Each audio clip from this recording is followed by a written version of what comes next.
On Tuesday, the New York Fed published a number that set off a small panic. 12.8% of credit card balances in this country are 90 days or more past due. That's a level people immediately compared to the Great Recession. The number is real.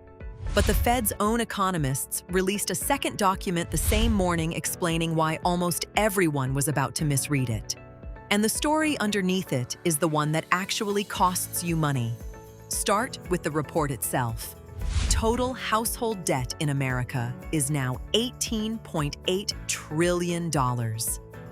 That figure actually fell slightly last quarter by $13 billion. Credit cards went the other way. Balances rose $21 billion to $1.26 trillion, about 1.7% in 3 months, just under the record of $1.28 trillion set at the end of last year. Auto loans hit a record of their own, $1.71 trillion. So, cards up, total debt roughly flat. That by itself isn't a crisis. What made headlines was the delinquency line. Between the third quarter of 2022 and the first quarter of 2026, the share of credit card balances 90-plus days late climbed from 7.6% to 12.8%. Written that way, it reads like a household collapse in slow motion. The Fed publishes 2 different delinquency measures, and the gap between them is the whole story. The first is the stock rate. It asks, of all the credit card debt sitting on Americans' credit reports right now, how much is 90 days late? That's the 12.8%. The second is the flow rate. It asks something narrower. Of the debt that was current last quarter, how much just went bad this quarter? That's new damage. People falling behind right now. The stock rate has climbed steadily since 2023. The flow rate has been essentially flat for almost 2 years. Both are accurate. They measure different things, and only one of them tells you how households are doing this month. The reason they've split apart comes down to what happens after someone stops paying. When you fall far enough behind, usually between 4 and 6 months, the lender charges the debt off. On the bank's books, it's gone. It exits the numerator and the denominator, registers as a loss once, and disappears from the bank's delinquency rate. But you still owe it. The lender can still pursue it and can keep reporting it to the credit bureaus. The Fed's stock measure counts those debts, because from the borrower's side, they're still very much real. And lenders have been reporting them far longer than they used to.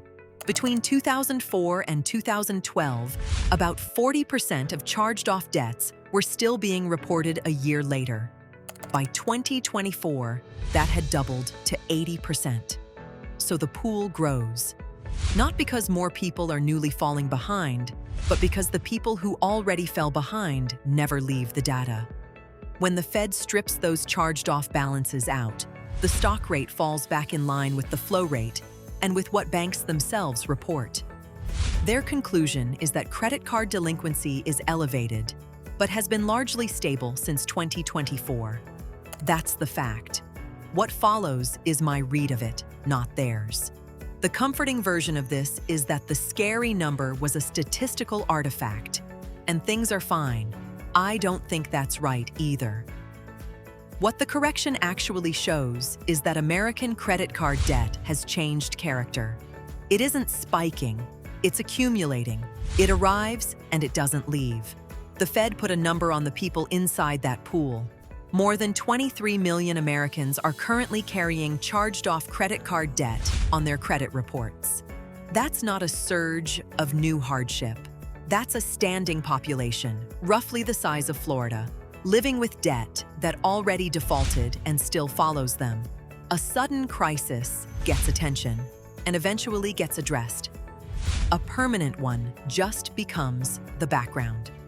And that structure, debt that survives, that stays alive far longer than it should, isn't only a national statistic. It's built into the design of the statement in your own hand. The average American credit card borrower carries about $6,500. The average rate on cards actually accruing interest is 22.15%. Most issuers calculate your minimum one of two ways: a flat one to 3% of the balance, or 1% of the balance plus that month's interest and fees, with a floor around $25 to $35. Run that second formula on 6519 at 22.15%. Your first minimum payment is about $186. Of that, roughly $120 is interest. About $65 touches the balance you actually owe. That's the part most people never look at.